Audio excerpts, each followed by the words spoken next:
दोस्तों कहानी शुरू होती है और हम भूसिया हलवाई को देखते हैं जो कि घर पर अपने बच्चों को ताश खेलना सिखा रहा था। भूसिया हलवाई एक मशहूर पेंटर है पर वो एक नंबर का फट्टू आदमी भी है। इसी दौरान वहाँ पर उसकी पत्नी बहती हवा आती है और उसे कहती है कि भूसिया के मेरे बच्चों को भी अपनी तरह चूतिया मत बना, जिसके बाद वो अपने बच्चों को अपने साथ ले जाने लगती है। लेकिन तभी भूसिया हलवाई को फील होता है कि जिस टेबल के ऊपर वो बैठा था उसे कोई जमीन के अंदर खींच रहा है। आगे जब वो अपनी पत्नी बहती हवा के साथ बैठकर टीवी पर भाई की फिल्म देख रहा था तभी उसे फिर से वही फील होता है जैसे कि कोई उसे नीचे से खींच रहा हो। अब इससे परेशान होकर वो अपनी पत्नी से कहता है कि बहनचोद कोई तो मुझे नीचे की तरफ खींच रहा है, जिस पर उसकी पत्नी कहती है कि भूसिया ये तुम्हारे ज्यादा काम करने का असर है, तुम कभी भी आराम नहीं करते जिस वजह से तुम्हारा दिमाग अब खराब हो चुका है। फिर रात को बहती हवा नाइटी पहनकर मस्त सोने के लिए अपने बेड पर आती है। लेकिन उधर भूसिया हलवाई का तो काला नाग कब से बहती हवा की गुफा में घुसने के लिए तड़पा जा रहा था, इसलिए वो उसे दबोच लेता है और उसे कहता है कि जाने मन आज तो मैं तुम्हारी भेसड़ी फाड़ ही दूंगा। लेकिन तभी बहती हवा उसे रोक देती है और कहती है कि मुझे बहुत तेज नींद आ रही है और तुम्हारे इस 10 सेकंड के मजाक के लिए मुझे अपनी नींद खराब नहीं करनी।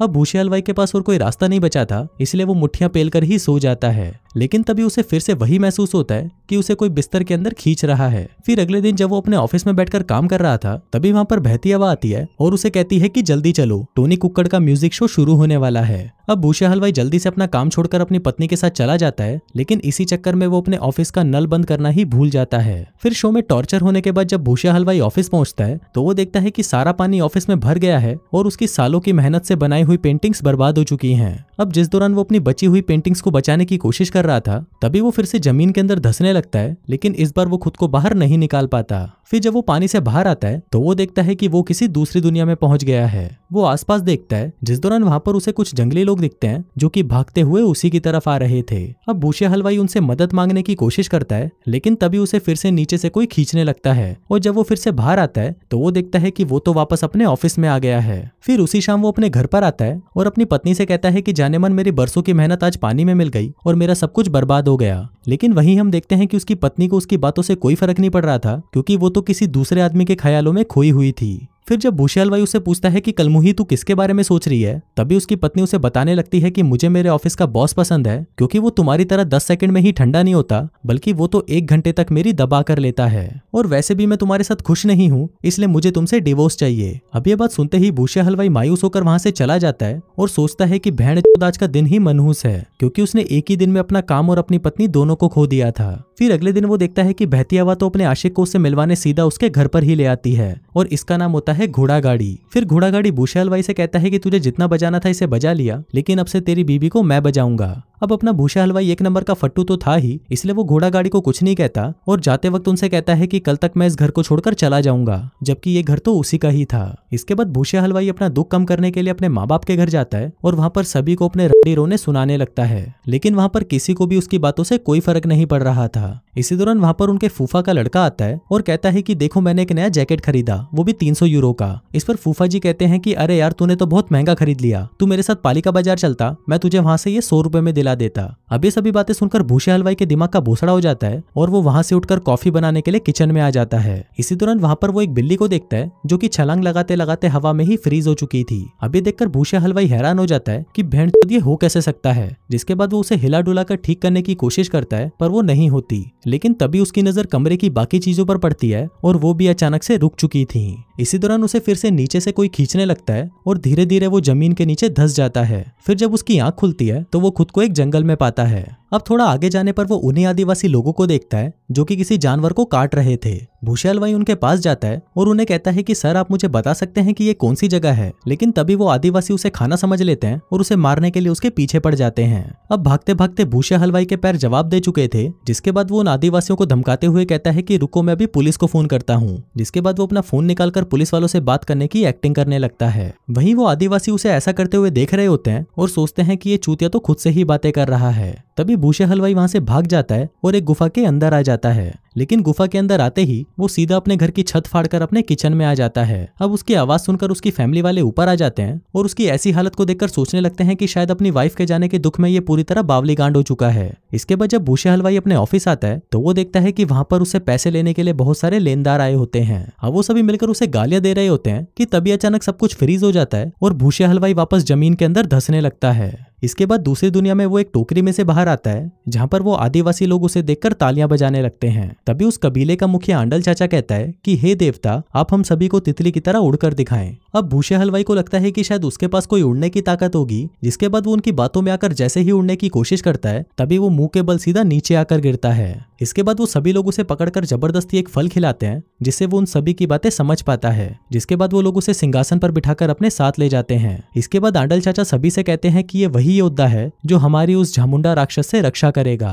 अब भी सुनकर भूसे हलवाई की फट जाती है और वो कहता है कि ना तो मैं कोई योद्धा हूँ और ना ही मैं किसी से लड़ने वाला हूँ। तभी कबीले का मुखिया कहता है कि झामुंडा ने हम सभी कबीले वालों को परेशान करके रखा है, यहाँ तक कि वो हम लोगों को कच्चा खा जाता है। इसलिए हमने काला जादू करके बहुत ही मुश्किल से आपको दूसरी दुनिया से यहाँ पर बुलाया है, इसलिए अब आपको हमारी मदद करनी ही पड़ेगी। अभी सुनकर भूषा कहता है कि जिंदगी पहले ही मेरी कम मार रही थी क्या, जो और मारने के लिए तुम लोग भी आ गए, जो बोलकर वो वहां से जाने लगता है। लेकिन तभी वो कबीले वाले उसे पकड़ लेते हैं और उसे उल्टा लटका कर कहते हैं कि अबे चूतिया, या तो तू हमारी मदद करेगा या अभी के अभी कुत्ते की मौत मारा जाएगा।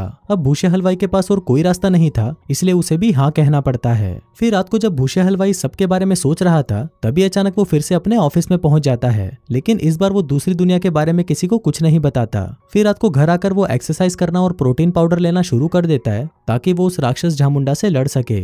इसके बाद वो वापस कबीले वालों के पास जाता है और उन सभी को उनका गांव छोड़कर किसी दूसरे गांव में जाने को कहता है। लेकिन कबीले के लोग उसकी ये बात नहीं मानते, क्योंकि उनका मानना था कि अगर कोई भी इस गांव को छोड़कर गया तो उस पर बिजली गिरेगी और उसकी मौत हो जाएगी। अब भूसे हलवाई को तो पता था कि ये सब सिर्फ बकचोदियां हैं, इसलिए वो उस गांव के बॉर्डर को पार कर लेता है और उसे वहां पर कुछ नहीं होता। अब ये देखकर कबीले के बाकी लोग भी उसके पीछे पीछे आने लगते हैं। फिर काफी देर तक चलने के बाद वो लोग जंगलों के बीच पहुंच जाते हैं, लेकिन तभी वहां पर झामुंडा के 2 सैनिक आकर उन्हें वहां से जाने की धमकी देने लगते हैं। अब ये देखकर भूसे हलवाई को गुस्सा आ जाता है, जिसके बाद वो अपनी शर्ट उतारकर उनको अपनी पिचकी हुई बॉडी दिखाता है और उनसे लड़ने के लिए उनके पास जाता है। लेकिन तभी वो सैनिक उसे चूतिया बोलकर उसे दूर कर देते हैं और कबीले वालों को मारने के लिए आगे बढ़ते हैं। लेकिन तभी पीछे से भूसे हलवाई जोश में आ जाता है और बंदरों की तरह नाचते नाचते उनसे लड़ाई करने लगता है। वहीं कबीले वाले भी ये सब देखकर सोच रहे थे कि ये सचमुच में कोई योद्धा है या सिर्फ एक चूतिया ही है। अब भूसे हलवाई तुक्के में एक सैनिक को मार गिराता है, जिसको देखकर दूसरे सैनिक की फट जाती है और वो वहां से भाग जाता है। अब भूसा का ये कारनामा देखकर कबीले के सभी लोग काफी इंप्रेस हो जाते हैं और कहते हैं कि अब हमें यकीन हो गया है कि तुम ही हमारे योद्धा हो।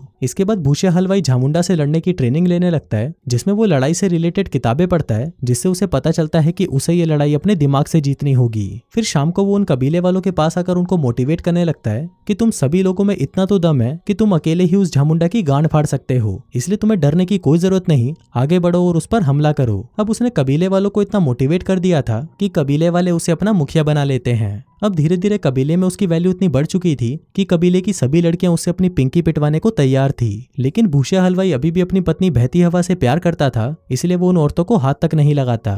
फिर एक दिन जब वो अपने बेटे के साथ बात करके सो रहा था, तभी वो फिर से उसी दुनिया में पहुंच जाता है और देखता है कि वहां पर अब लड़ाई शुरू हो चुकी है। अब ये देखकर उसकी फट जाती है और वो अपना सामान उठाकर वहां से भागने लगता है। लेकिन तभी उसे याद आता है कि वो तो इस कबीले का लीडर है, इसलिए वो सभी को इकट्ठा करता है और कहता है कि मेरे पास एक प्लान है। फिर अगली सुबह जब झामुंडा के लोग सोकर उठते हैं तो वो देखते हैं कि उनके सामने भूसा हलवाई सुपरमैन के पोज में खड़ा होता है। जिसके बाद वो एक सिपाही के पास जाकर उसे 2-4 घुसंड पिलाता है और अपना पिछवाड़ा उठाकर वहां से भागने लगता है। जिसके बाद वो एक पेड़ के तने के अंदर आकर छिप जाता है। लेकिन वहीं उसके कबीले के लोग हाथ में तीर कमान लेकर खड़े होते हैं और वो झामुंडा की सेना पर हमला कर देते हैं। अब इस जंग को जीतने का पूरा श्रेय भूसा हलवाई को दिया जाता है, जिसके बाद वो उस कबीले का भगवान बन जाता है। लेकिन अपना भूसा हलवाई इस बात को कुछ ज्यादा ही सीरियसली ले लेता है और वो अपने ही कबीले के लोगों के साथ गुलामों की तरह बर्ताव करने लगता है। वो दिन रात उनसे काम करवाता है और अपने लिए एक आलीशान महल बनवाता है। अब धीरे धीरे भूसा हलवाई इतना ज्यादा क्रूर शासक बन चुका था कि कबीले के लोग उसके खिलाफ बगावत पर उतर आते हैं, लेकिन भूसा हलवाई को इससे कोई फर्क नहीं पड़ता। हम देखते हैं कि भूसा हलवाई अब रियल लाइफ में भी फट्टू से एक मर्द बन चुका था, जिसके बाद वो बहती हवा के बॉयफ्रेंड से मिलता है और उसे कुत्ते की तरह पेलने लगता है। इसके साथ ही अब वो दूसरी दुनिया की खूबसूरत लड़कियों से घिरा रहता था और दिन रात सिर्फ उन्हें बजाता रहता था। अब उसकी इन सब हरकतों से कबीले के लोग परेशान हो चुके थे, जिसके बाद वो उसे पकड़ने के लिए उसके पीछे पड़ जाते हैं। भूसा हलवाई भी मौका देखकर वहां से भाग जाता है, लेकिन इससे पहले कि वो उसे पकड़ पाते वो वापस अपनी दुनिया में पहुंच जाता है। फिर एक दिन जब वो अपने ऑफिस में काम कर रहा था,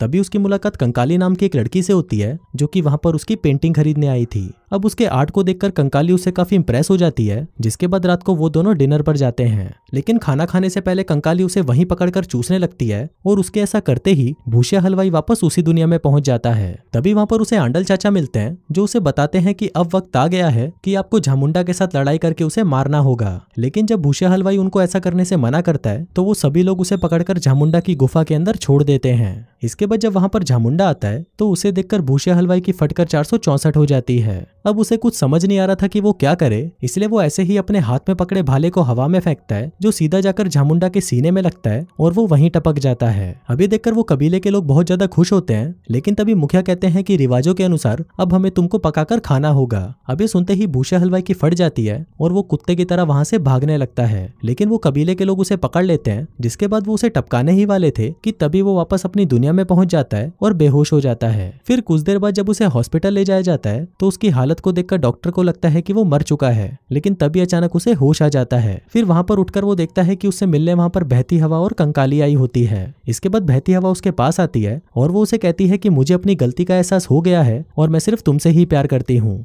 मुझे पता है कि तुम 10 सेकंड से ज्यादा टिक नहीं पाते, लेकिन मुझे सिर्फ तुम्हारे साथ ही रहना है। अब यहाँ से सीन शिफ्ट होता है और हम कुछ महीनों बाद का सीन देखते हैं, जहाँ पर भूसिया हलवाई अपनी फैमिली के साथ बहुत ही खुशी से रह रहा है। उसने अपनी पत्नी को माफ कर दिया है, लेकिन उसे ये भी पता है कि वो आगे चलकर उसे कभी भी धोखा दे सकती है। और इसी के साथ ही ये कहानी यहीं खत्म हो जाती है।